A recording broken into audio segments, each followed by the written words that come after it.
اچھا علی بھائی یہ بتائیے کہ حضرت معاویہ رضی اللہ تعالیٰ عنہ نے حضرت علی کی بیعت کیوں نہیں کی تھی؟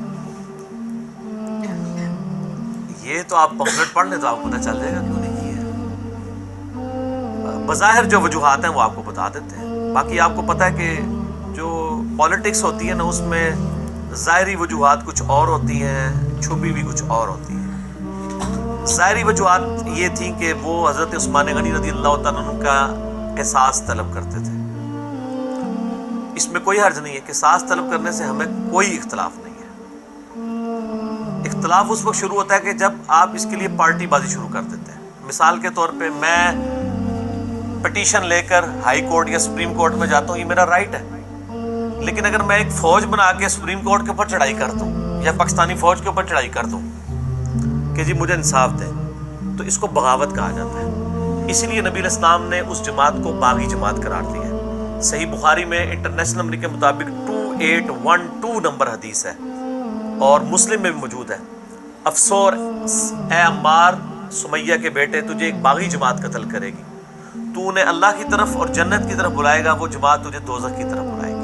یعنی حضرت علی کی جماعت کو جنت کی طرف بلانے والی جماعت اور اللہ کی جماعت کہا، اور مخالفین کو دوزخ کی طرف بلانے والی جماعت. تو اتنے سخت الفاظ اس لیے ہے، یعنی یہ پولیٹیکل ٹرم میں بغاوت ہے، یعنی ریلیجن سے بغاوت نہیں ہے، پولیٹیکل ٹرم میں بغاوت. تو وہ قصاص عثمان کا جو طریقہ انہوں نے اڈاپٹ کیا وہ غلط ہے. اسی لیے شہادت عثمان کے بعد سب کو، شہادت عمار بن یاسر کے بعد سب کو کلیئر ہو گیا کہ حضرت علی حق پر ہے. پہلے بھی کلیئر تھا جن کو کلیئر تھا، اور جن کو نہیں کلیئر ان کو آج بھی نہیں کلیئر. ان کو اس وقت بھی کلیئر نہیں ہوا جب عمار بن یاسر کا سر ان کے سامنے کاٹ کے رکھا گیا. تو اسی پہ علامہ عینی حنفی جو ہے، عمدۃ القاری بخاری کی شرح میں انہوں نے لکھا ہے نا کہ تم کہتے ہو کہ حضرت معاویہ کو 1 اجر ملے گا اور حضرت علی کو 2 اجر. میں تو کہتا ہوں حضرت معاویہ برابر بھی چھوڑ دیے جائیں صحابی ہونے کی وجہ سے، تو ان کے لیے کافی نہیں ہے کہ جب نبی علیہ السلام نے فرمایا تھا کہ عمار کو باغی جماعت قتل کرے گی، تو عمار کے قتل سے پہلے تو معاملہ ایمبیگوس تھا، اس کے بعد تو ایمبیگوس نہیں رہا، وہ جماعت باغی ہے دوسری. ٹھیک ہے، سیدھی سی بات ہے. بال اس کے اوپر میرے آپ جنگ جمل صفین نہروان لکھیں، میرے یوٹیوب پہ بے شمار کلپ آئیں گے. جو شروع میں نے 2 لیکچر بتایا نا، 101 مسئلہ اور 162A، ان میں نے چیزیں ڈیٹیل سے ڈسکس کی ہیں. باقی سر یہ 5B ریسرچ پیپر میں سب کچھ موجود ہے. تو ان چیزوں کو آپ جب اسٹڈی کریں گے تو آپ کو انشاءاللہ تعالی معاملات کلیئر ہو جائیں گے. باقی میں نے آپ کو بتایا پس پشت ریزنز بھی ہوتی ہیں. وہ ریزن میں اپنے الفاظ میں بیان نہیں کرتا، میں صرف حدیث بیان کر دیتا ہوں. عقل مند کے لیے اشارہ کافی ہو جائے گا. صحیح مسلم میں ایک حدیث ہے انٹرنیشنل نمبر کے مطابق 1258. حضرت عمر رضی اللہ تعالیٰ عنہ نے ایک خواب دیکھا کہ مجھے خواب میں ایک مرغے نے ٹھونگے ماری ہیں. تو انہوں نے اس کی تعبیر کی کہ مجھے لگتا ہے کہ مجھے عنقریب قتل کر دیا جائے گا. اور انہوں نے یہ خطبہ دیا اپنی وفات سے کچھ عرصہ پہلے. انہوں نے کہا دیکھنا، اگر مجھے کچھ ہو جائے تو میرے بعد امر خلافت کو ان 6 بندوں سے باہر نہیں جانے دینا جن کے ساتھ نبی علیہ السلام وفات تک راضی رہے. مجھے خطرہ ہے کہ میرے بعد لوگ اختلاف کریں گے خلافت کے معاملے میں، لیکن ان 6 کے ساتھ جو لوگ لڑیں یا ان کی خلافت میں اختلاف کریں تو تم سمجھ لینا یہ وہ لوگ ہیں جن کو میں نے اسلام کی خاطر اسلام قبول کرنے سے پہلے اپنے ہاتھوں سے مارا پیٹا تھا. یعنی یہ لوگ فتح مکہ پہ معافی مانگ کے مسلمان ہوئے ہیں. ان سے مجھے خطرہ ہے کہ یہ اس چکر میں ہوں گے کہ خلافت پہ قبضہ کر لیں. طلقاء جنہیں کہا جاتا ہے، جو ساری آل امیہ طلقاء ہی تھی نا، چاہے حضرت ابو سفیان ہو یا حضرت معاویہ ہو یا باقی اصحاب ہو رضی اللہ عنہم اجمعین. تو یہ بڑے سخت الفاظ ہیں. ان 6 بندوں کے نام مسلم کی تاریخ میں نہیں ہے، لیکن بخاری میں جو حدیث ہے انٹرنیشنل نمبر کے مطابق 3700، بڑی ڈیٹیل حدیث ہے حضرت عمر کی شہادت والی. اس میں 6 رکنی کمیٹی انہوں نے شہادت کے زخم کے دوران بنائی ہے. فرمایا علی، عثمان، طلحہ، زبیر، سعد بن ابی وقاص، عبد الرحمن بن عوف، اور کہا عبداللہ بن عمر میرے بیٹے کو مشورے میں شامل کرنا، لیکن اس کو خلیفہ نہ چننا. ان 6 میں سے کسی کو چننا جن سے نبی صلی اللہ علیہ وآلہ وسلم وفات تک راضی رہے. اس کا مطلب کچھ ایسے بھی ہیں جن سے ناراض رہے. وہ مسند ابی یعلا میں صحیح سند کے ساتھ روایت ہے، میں نے اس میں ڈالی ہے کہ نبی علیہ السلام نے اپنی وفات سے پہلے ایک خواب دیکھا کہ میں نے آل مروان بنو امیہ کے بندروں کو اپنے ممبروں پر دیکھا ہے. ابو ہریرہ کہتے ہیں پھر نبی علیہ السلام اپنی وفات تک کبھی مسکرائے نہیں ہیں جب آپ نے ایک خواب دیکھا. تو یہ بندر سارے دیکھ لیے تھے آپ نے جو ممبروں پہ چڑھنے والے تھے، عبد الملک بن مروان اور ان کی پوری آگے اولاد اور یہ سارے باقی. اور مسلم میں ایک حدیث ہے کہ میری امت کا یہ قبیلہ میری امت کو تباہ و برباد کر دے گا، یعنی آل امیہ. کاش میری امت ان سے الگ ہے.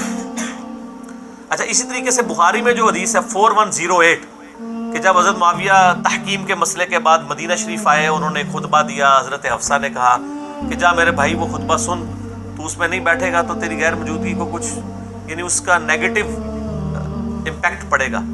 تو وہاں پہ حضرت معاویہ نے خطبہ دیتے ہوئے کہا کہ دیکھو تم میں سے جو خلافت کا خواہش مند ہے وہ اپنا سر اٹھائے، میں اس کے باپ سے زیادہ خلافت کا حقدار ہوں.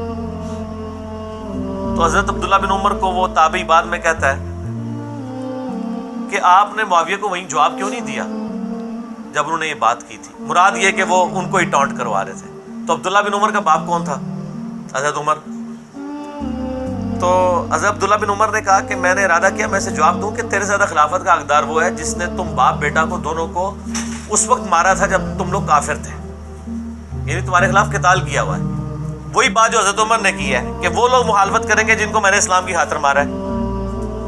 تو عبداللہ بن عمر کے اس کامنٹس کے اوپر وہ تابعی کہتا ہے کہ عبداللہ بن عمر نے کہا میں فتنے کے ڈر کی وجہ سے، خون ریزی کی وجہ سے خاموش ہو گیا. اور وہ تابعی کہتا ہے شکر ہے عبداللہ بن عمر نہیں بولے اور اپنی عزت بھی بچا لی اور خون ریزی سے بھی بچ گئے. یعنی وہاں پہ فریڈم آف ایکسپریشن ختم ہی ہو گیا تھا ملوکیت میں. عبداللہ بن عمر کے لیے بھی مشکل ہو جاتا. یہاں سے آپ کو تھوڑی سی ایک وہ جو ایک خواہش ہوتی ہے نا کہ میں عمر سے زیادہ خلافت کا حقدار ہوں، تو وہ آپ کو کلیئر ہو گئی. تو یعنی وہ پولیٹیکل بظاہر ریزن کچھ اور ہوتی ہیں، پیچھے اور معاملات چل رہے ہوتے ہیں. باقی آپ اس کو پڑھیں گے تو آپ کو انشاءاللہ تعالی معاملات کھل کے سامنے آ جائیں گے کہ بیعت نہ کرنے کی وجہ کیا تھی.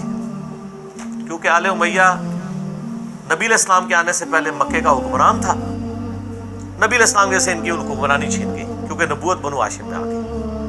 وہ جیلسی تھی جس طرح بنو اسرائیل کو بنو اسماعیل سے جیلسی تھی. تو ہم جو یہ حدیثیں سنتے ہیں علیکم بسنتی و سنت الخلفاء الراشدین المہدیین، تو اس کی بھی مخالفت ہوئی ہے کیا؟ یہ بیعت نہ کر کے خلیفہ راشدین. کیوں نہیں مخالفت ہوئی ہے؟ اس میں الفاظ ہیں آگے ابو داؤد ترمذی ابن ماجہ میں، میرے بعد تم بہت سا اختلاف دیکھو گے، نئی نئی بدعتوں سے بچنا اور میری اور میرے خلفۂ راشدین کی سنت کو لازم پکڑنا. خلیفہ راشد کی بغاوت ہی تو سب سے بڑی بدعت ہے امت میں. تو یہ بدعت ہے. جنگ جمل صفین نہروان کے اوپر جن لوگوں نے حضرت علی کے خلاف خروج کیا وہ بدعت پہ مبنی ہے، لیکن احترام اپنی جگہ ہے. دیکھیں یہ کہتے ہیں ہم سلف کا فام، اور سلف ان کے لیے صرف احمد بن حنبل اور 2-4 بندے رہ گئے ہیں. یار پہلا فام تو صحابہ کا لینا. آپ صحیح بخاری میں عمار ابن یاسر کا خطبہ موجود ہے، وہ کوفے کے ممبر پہ چڑھ کے کہتے ہیں. اور عمار وہ جس کے بارے میں مسند احمد میں حدیث ہے عمار سر کے بالوں سے لے کے پاؤں کے ناخنوں تک ایمان سے پر ہے. بخاری میں حدیث ہے کہ عمار کی زبان کو اللہ تعالیٰ شیطان سے محفوظ کرے گا. نبی علیہ السلام کی حدیث ہے بخاری میں. وہ عمار بخاری میں ان کا خطبہ آ رہا ہے، وہ کہہ رہے ہیں لوگو اللہ نے تمہیں آزمایا ہے. ایک طرف دنیا اور آخرت میں تمہارے نبی کی بیوی ہے عائشہ، دنیا میں بھی اور آخرت میں بھی عزت کر دی، لیکن دوسری طرف علی ابن ابی طالب ہے جن کی اطاعت اللہ کی اطاعت ہے. اب اللہ دیکھے گا کہ تم اللہ کی اطاعت کرتے ہو یا عائشہ کی، کیونکہ ام المومنین و اولی الامر منکم، اطیعوا اللہ و اطیعوا الرسول و اولی الامر منکم. عمار ابن یاسر حضرت علی کی اطاعت کو اللہ کی اطاعت کہہ رہے ہیں اور حضرت عائشہ کو کی مخالفت کو اللہ کی مخالفت کہہ رہے ہیں، ان کا مخالفت کرنے کو حضرت علی کے خلاف. احترام اپنی جگہ کر رہے ہیں. تو سر یہ فہم سلف ہے نا. ہم عمار بن یاسر کو سلف مانے ہیں یا بنو عباس کے دور میں کسی جو ہے وہ عالم دین کی بات کو مانے، جبکہ ڈنڈا بھی ہو بنو عباس کا، حدیثوں میں بھی فلاں فلاں کر کے باتیں لکھی جا رہی ہوں. تو یہ تلخ حقیقتیں ہیں. باقی آپ مسئلہ 101 میرا دیکھ لیں اور یہ سچ پیپر سر پڑھ لیں، سب کچھ کلیئر ہو جائے گا. ٹھیک ہے، ڈاک پہ منگوا لیں 032159000162 صبح 9 سے 12:45 شام کو عصر سے مغرب.